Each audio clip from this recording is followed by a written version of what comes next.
유상증을 제기할 수 없는 경우에만 몰수 추징이 가능하다고 주장했지만 국민의힘 한동훈 전 대표는 해당 법은 피해 회복이 심히 곤란할 경우에는 몰수 추징을 할 수 있다고 규정한다며 무식한 틀을 냈다고 지적했습니다.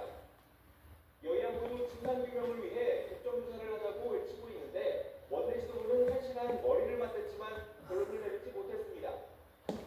민주당은 대장동 사건의 촉발부터 재판까지 전 과정을 들여다보겠다는 입장인데 항소 포기냐 자제냐 단어를 놓고도 신경전을 벌여 험난한 협상을 예고했습니다. 항소 자제 부분에 대한 국정조사는 추후에 계속 논의하기로 했다. 항소 포기 외압으로 우리가 해야 할 실체에 맞는 내용이 아닌가 싶습니다. 이번 사태 중심에 있는 정성호 법무장관은 예산안 심사와 법안 처리를 위해 오늘 국회 법사위에 출석하는데 여야는 사실상의 현안 질의를 겨루고 있습니다. YTN 이성재입니다. 이번 사태를 둘러싼 여야의 대치 전선은 나날이 가팔라지고 있습니다. 국민의힘은 정권 차원의 재판 외압이라며 여론 폭력전을 펼치고 있는데 민주당은 친윤 정치검찰들의 논란이라며 강력한 조치를 예고했습니다. 박희재 기자입니다.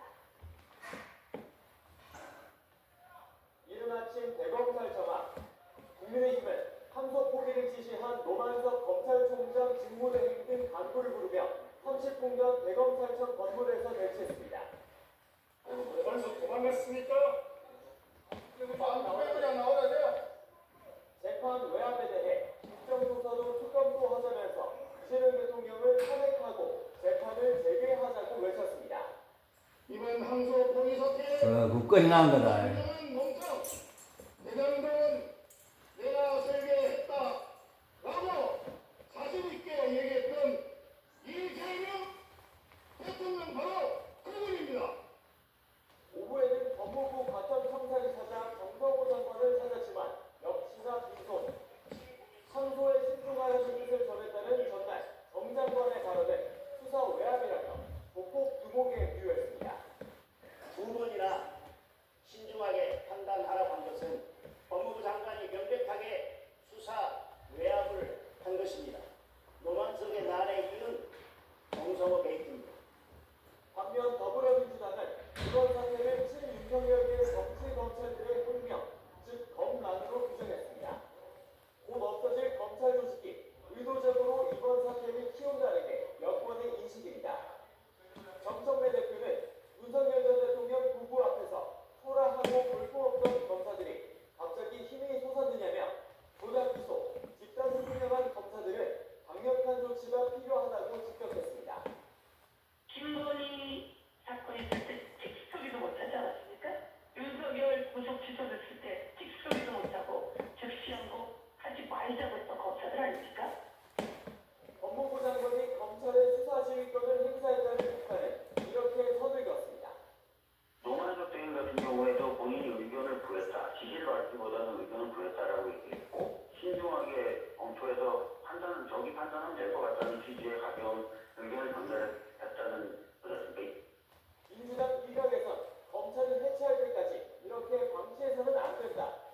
대통령실 민정수석실이 나서서 공직기관 회의에 대해 감찰해야 한다는 강경한 목소리도 나왔습니다. 민주당은 검찰개혁의 명분이 쌓일 뿐이라며 방언 넘어 역공에 나서는 분위기인데 국민의힘은 장외투쟁까지 물밑 거부하면서 여론전을 확대할 계획입니다. YTN 박시입니다. 다음은